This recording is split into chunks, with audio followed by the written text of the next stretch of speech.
God. Oh my goodness. This is one of those cool neighbors that you need to know segments. Rick Huffines, Yep. Executive Director of the Appalachian Conservation Institute, better known as ACI, Yes, that's an easier way to say it. is here. Yeah. We'll kind of get into it. You guys sit back and enjoy some of this information because it really speaks near and dear to our hearts. So, before we start off, tell us a little bit about yourself, Mr. Rick. Yeah, so I am from Tennessee, Middle Tennessee. I'm not from this area, and We probably can though if you're from Tennessee. we probably are. Yeah, I have worked in conservation as a professional conservationist for almost 40 years. It'll be 40 years in April, and I worked with the United States Fish and Wildlife Service in the National Wildlife Refuge System. So it's a sister agency to the Park Service. Parks are parks and refuges are refuges. One is different than the other, but they're both in the same department in the U.S. government. So I worked with the National Wildlife Refuge System for almost 27 years. I was started off as a law enforcement officer, then I worked myself into being a refuge manager, managing a national wildlife refuge. Got to actually start one in Kentucky, which was really neat. And then worked my way into the regional office, and I retired as the deputy chief of the refuge system for the southeastern U.S. Yeah, it was a big deal. Well, I was very proud of That is that. a big deal. Yeah, and then I started working for the Tennessee River Gorge Trust, which is a Chattanooga-based nonprofit that protects land in mostly Marion and Hamilton County within the Tennessee River Gorge.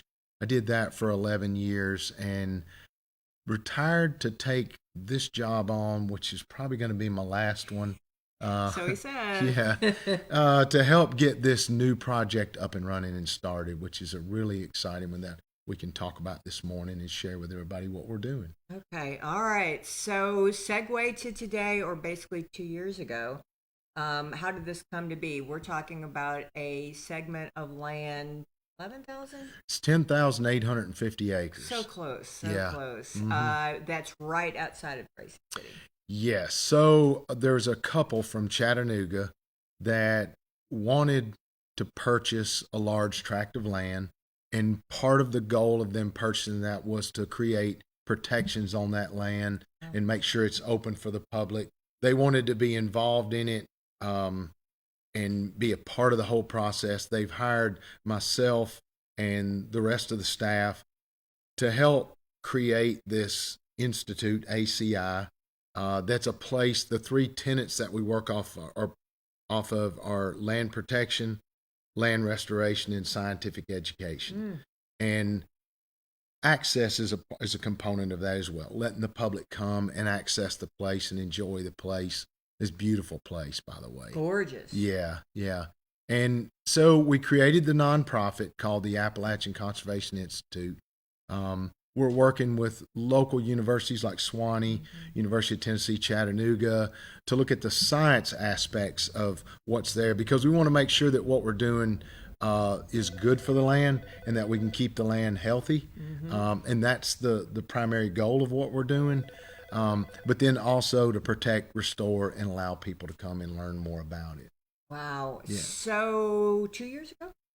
It's been almost 2 years. I started November the 13th of 2024. Yeah.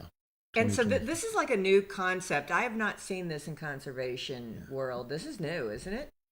It is different what we're doing. We take a little bit of a different approach to things from a conservation perspective, because part of our mission is to let people come and explore untrammeled. And that means like in the horse industry, a trammeled horse is hobbled. And we don't want to hobble people in the way that they come out and explore the land, because we recognize that in the past, the community itself has been on this land for 200 plus years. And then the Native Americans that were here before the settlers were here for thousands of years before that. So we want people to be able to come out and explore it the way they have in the past. But we also have to, what we say, or respect the land's limits, because we have so many people in the community now. We have to make sure that what we're doing and what we're allowing doesn't cause harm to the land as we're doing it. And that's the part that you have to really work hard as the executive director to balance, because you want to make people happy. You want them to come out and be able to enjoy the place, but you also have to make sure that you're taking care of and allowing it to restore itself. Well, isn't that true? I mean, I'm an off-road person and advocate of Yeah. that. They've been doing it since motors Yeah. were originated, and so being in the woods and the motorized, I just kind of know it's the freedom of being outside. Everybody has their needs. Hunters have needs. Yeah. Horseback riders have needs. Mm-hmm. But it's an education process. So you just don't all of a sudden get a vehicle or get a horse and then understand what that means to respect the land. Yeah, it's the cumulative effect of what happens when it's like when just you, the viewer, wants to come and ride a horse, you're saying, well, I'm not going to have an impact. And you're probably not going to have a great impact, but everybody who comes has some impact. And it's when you come and 16 others come, or you bring a UTV and you come and you're doing what you consider as a good behavior out there on the property. But when there's 100 of them that come, this cumulative effect that starts happening. So you have to start looking at it and saying, well, how much can we allow? And that's a fluid thing that we're trying to figure out, is what can we allow and where do we need to say, I think that's enough. We got to back that up a little bit. Or in cases like hunting, we just did a deer survey and we realized that we're way overpopulated with deer. And we've got to do more with the hunting side to bring that population down to make it a more healthy deer herd.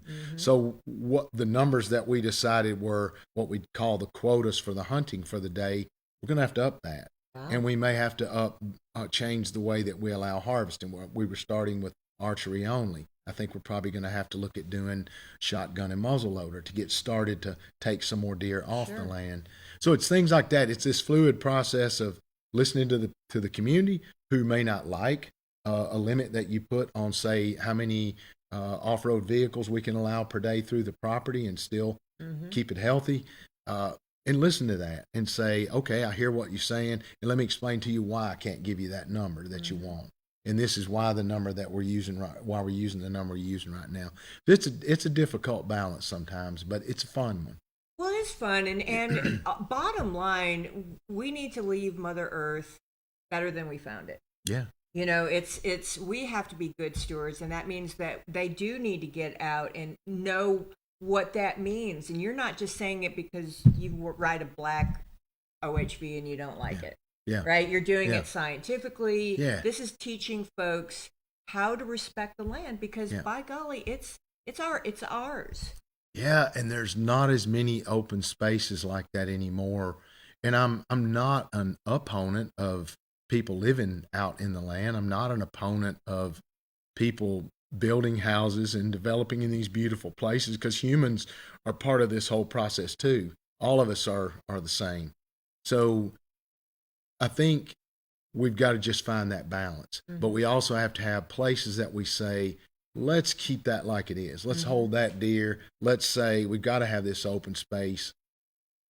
It's very compelling when one of the open space views that we have a wildlife camera up there, and we see the wildlife come up and look at the same thing we do. They want the same thing we want. They want to walk up to a place, look out, and see this beautiful open space and know that I have places to go for food, shelter, water, and space. And it's the same for us, giving us that feel of knowing that open space is out there. We're not going to develop everything. We're going to hold some of it aside, and we're going to say, this is a special place that my grandparents used to roam around in, that my great-grandparents logged on, mined coal on, all the different extractive uses that we've had in the area. And we say, that's all right. We support that too, because that was good for the families of the community.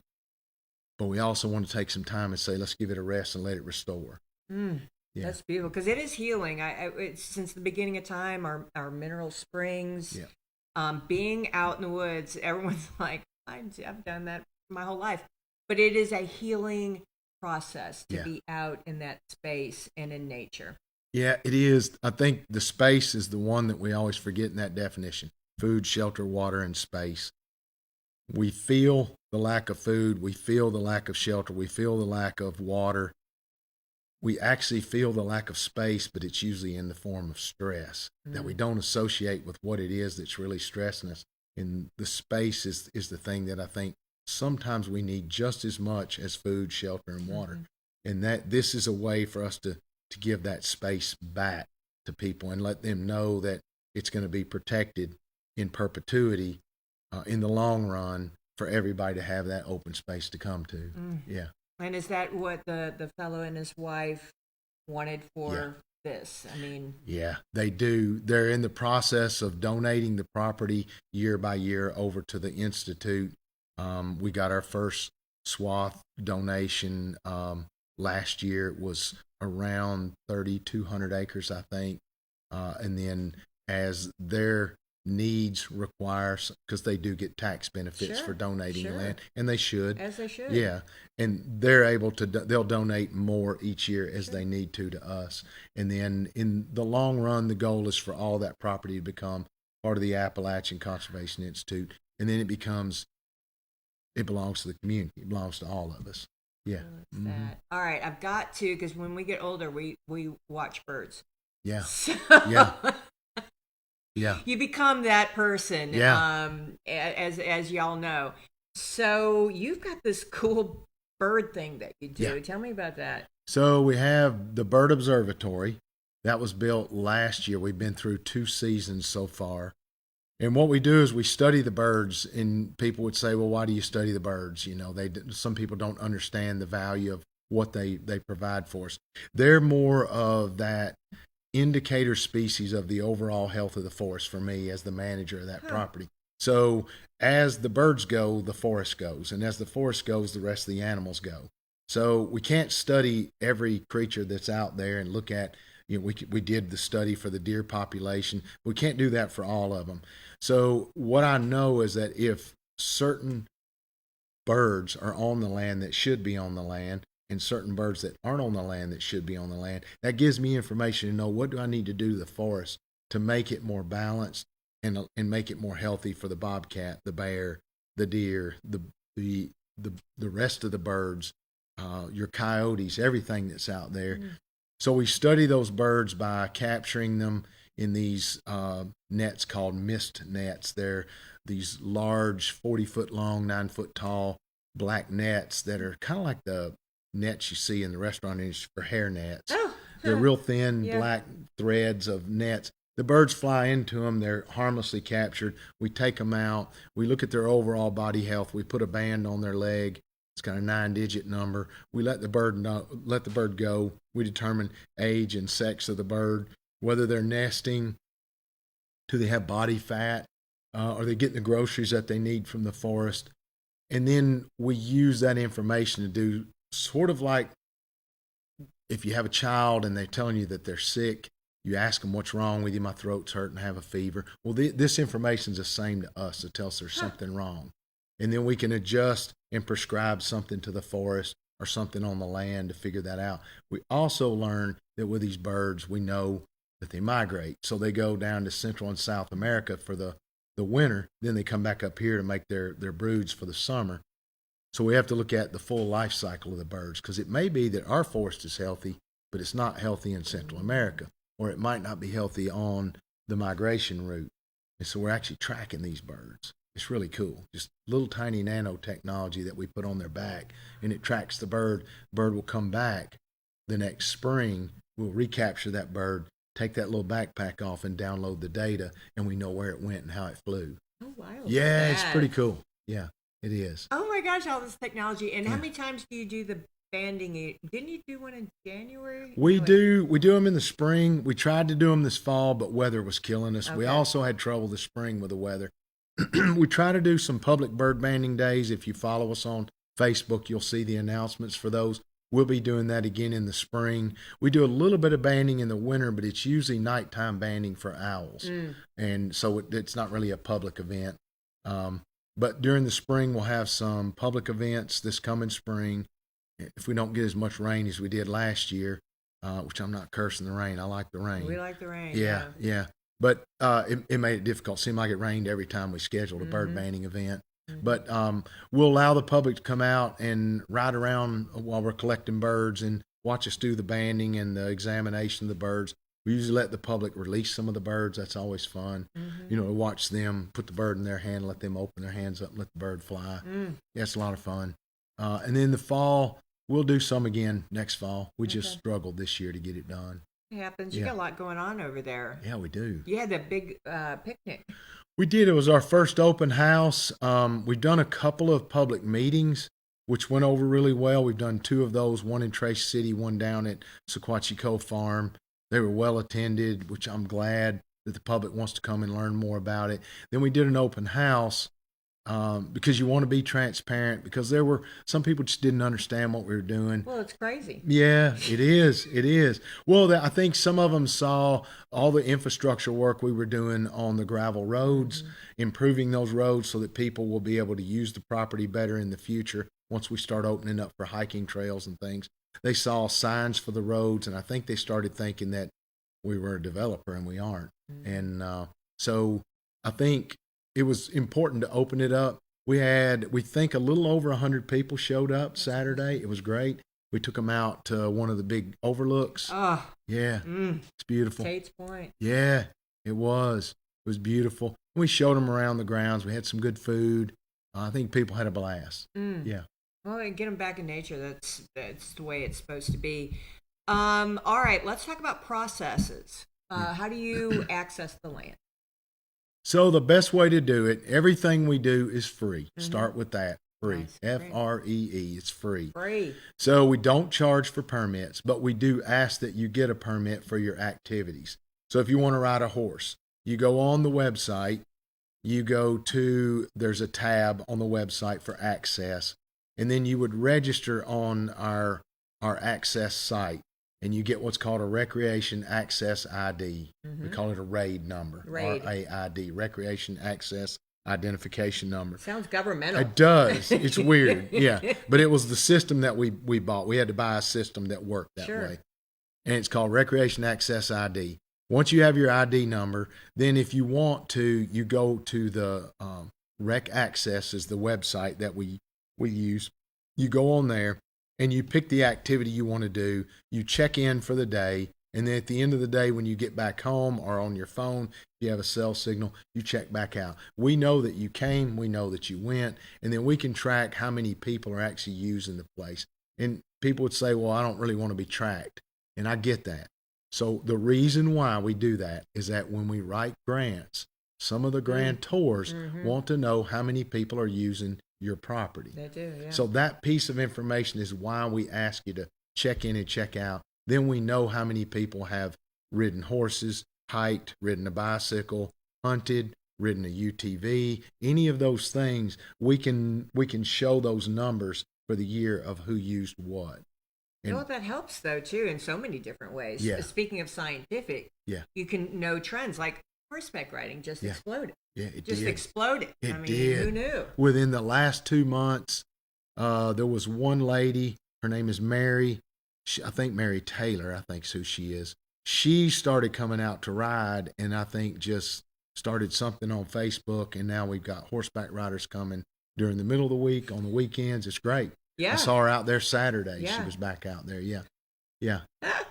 Yeah. I mean, we love having the horseback riders. We'd love to have more people come out. And if you have a bicycle, you can ride on a gravel road. Okay. So street bikes aren't great for it. But if you got a bike, you can ride on a gravel road. Mountain biking's big. Yeah, mountain biking. You've got almost 40 miles of roads behind lock gates. So there's no cars. You can ride around. There's trails. You can ride on the fire breaks, any of that kind of stuff.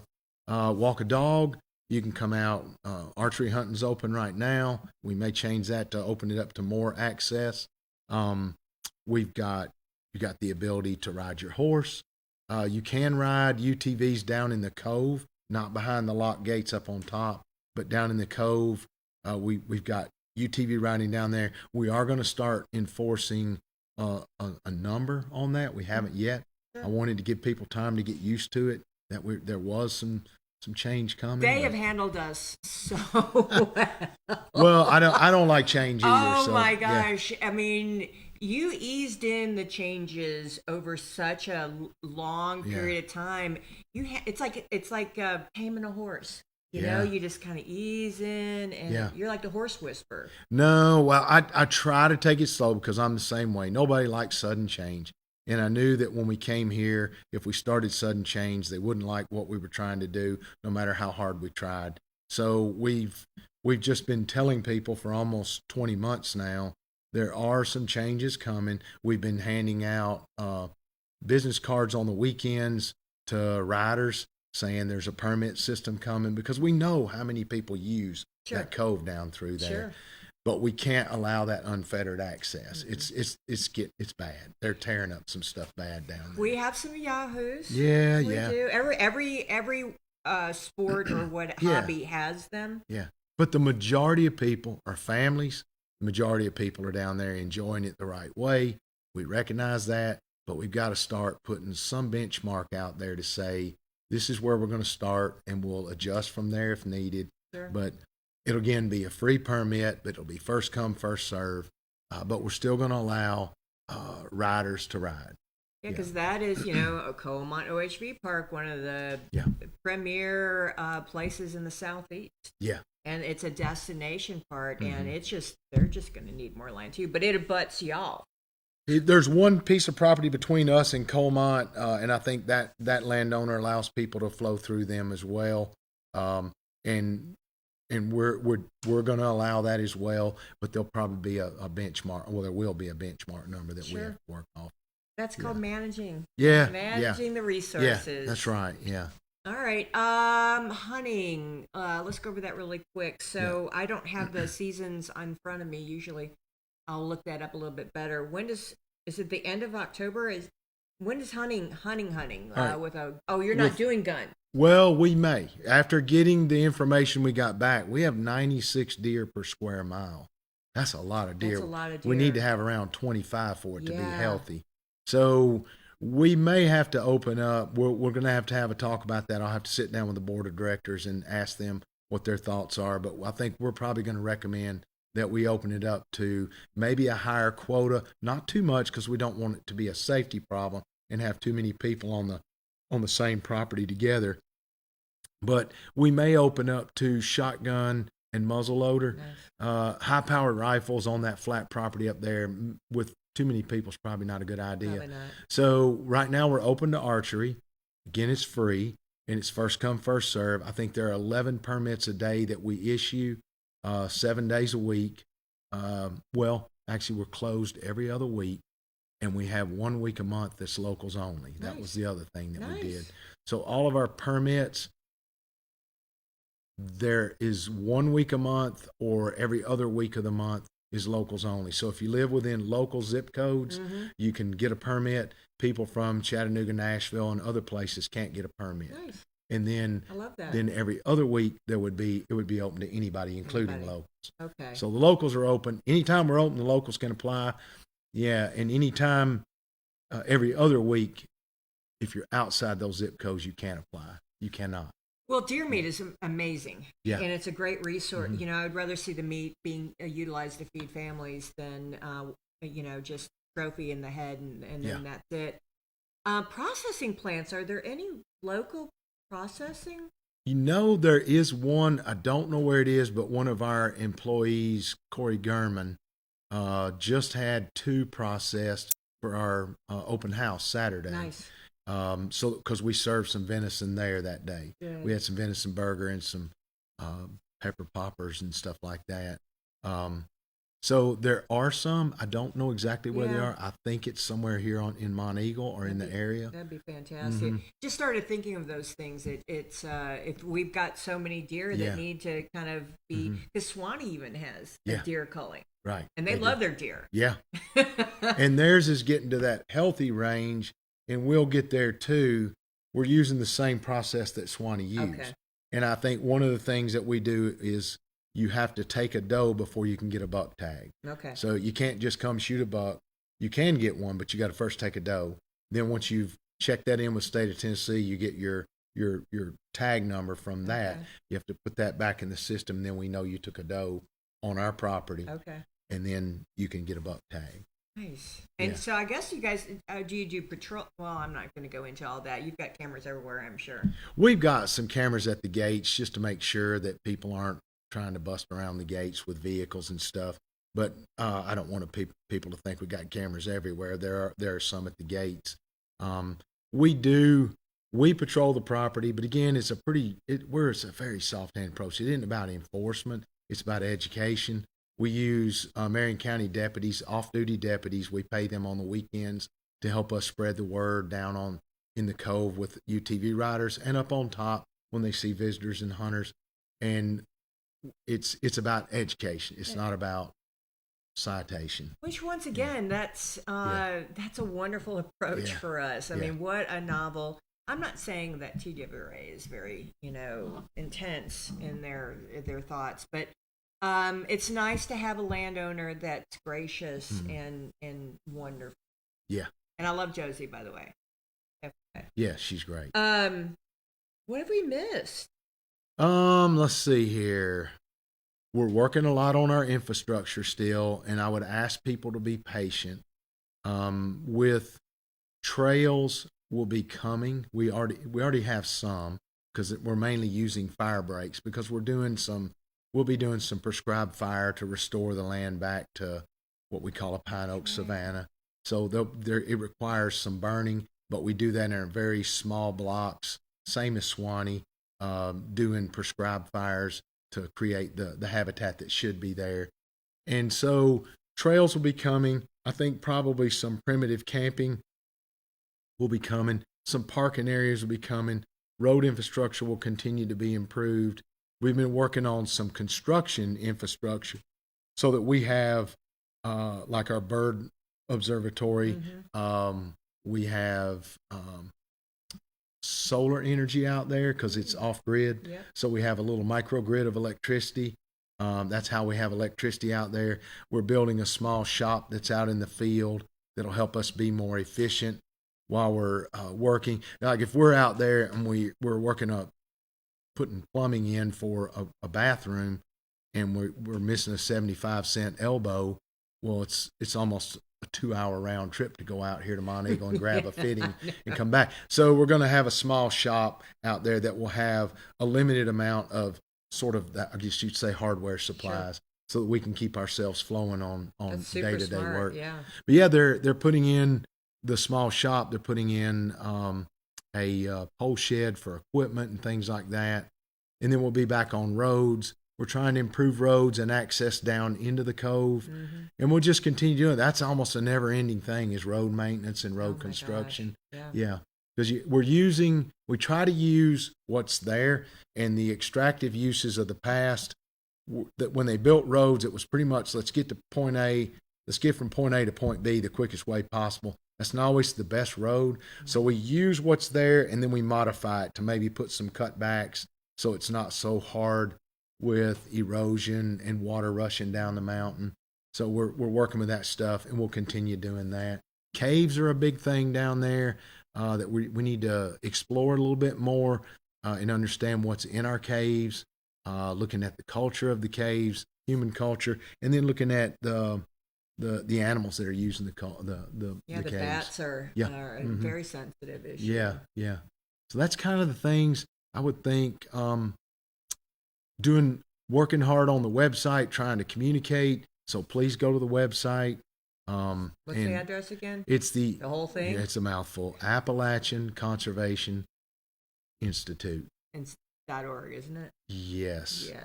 And I think it's on the website is appalachianconservation.org. Oh, so we Yeah. got rid of the institute on the website? I think that's right. Yeah. Did you know? Yeah. Is that it? Yeah, it's Appalachian Conservation Institute. And I love the name. .org. I love the name too. Yeah. Because I mean that's really what it's about. And Rick has been agreeable to discussing my elk dream. Yeah. Now that's a big one. So you and I have started Just the discussion. preliminary discussions. So it'll take a long time to work through TWRA and other folks to see if it's a viable place. But with the properties that we have and some of the state properties in the area, It's a possibility, maybe. It's not out of, I mean, I know it's Yeah. high in the sky, but Yeah, you but just don't know. They were indigenous. yes, they were here. The natives came to this plateau area from the valley to hunt buffalo, what we call the wood bison. It's a little different than the prairie bison. The wood bison was a different animal. Really? It was a buffalo, but it was different. Huh. A little smaller, and it roamed around in these more wooded areas versus the big prairie ones. Big, huge ones, yeah. And they're gone now. They're totally extinct. But then we had the elk and we had the white-tailed deer, all three. And they kept these areas up here on the plateau burned pretty heavily so they could keep natural pasture. They didn't have John Deere tractors back then. The Native Americans didn't have John Deere tractors, or Massey Ferguson or International. Don't want to step on anybody. Everybody's got their own brand. But they use fire. And so we're going to use fire to bring back some of those grasses. Yeah. And then help the turkey, help the deer. And then if down the road the state finds it viable, maybe we work towards trying to have some kind of reintroduction of elk into the area. Yeah, well, I mean, I've been waiting on the mountain goat trail since 2005. So, I mean, I understand long processes, but you have to start the conversation. Yeah. And by the way, I haven't told you this. I did talk with the landowners that, that still own the property that hasn't been donated, and their thumbs up with the process. See, just one little step. Wouldn't that be cool? And bison would be great. Anyway. All right. So you've got a Facebook page. Yes. Instagram. You've got an Instagram. Yeah. And you've got your website. Yeah. And from the website and Facebook, I guess you click a link on the Facebook and it goes into where you can get your permit. Yes, all of that. All of that. There's access through those different channels, not Instagram, but I think through Facebook you can get to the website, which will get you to the other stuff. To the other one. And it's really easy, honestly. You scroll down, you're like, I'm doing that. Yeah, that's it. Once you get your ID number, you're in. And then you come in and you say, I want to get a permit today to go hiking. And you hit general access. I want to get a permit to go horseback riding. You hit that.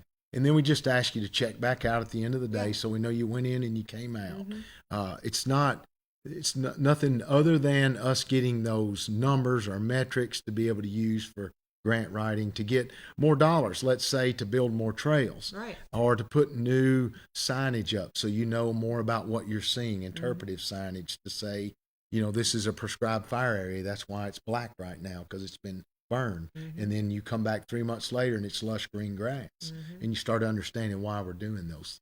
Yeah, and quantifying. I mean, it's just important to do that. I know the parks would, when you sign in, I don't know if it's still the same, but so they know who's out at dark, right? They just need to know who's here. Yeah, that's what it's about. That's all we want, is to be able to know who's using the property and that everybody got out safe. Yeah. That's the main thing.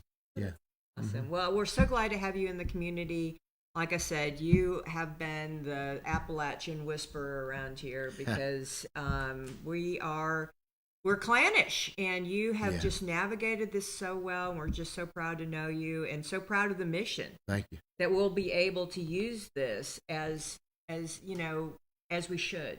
Yeah, and we're very appreciative to let us come on and tell the folks in the local community about what we're doing.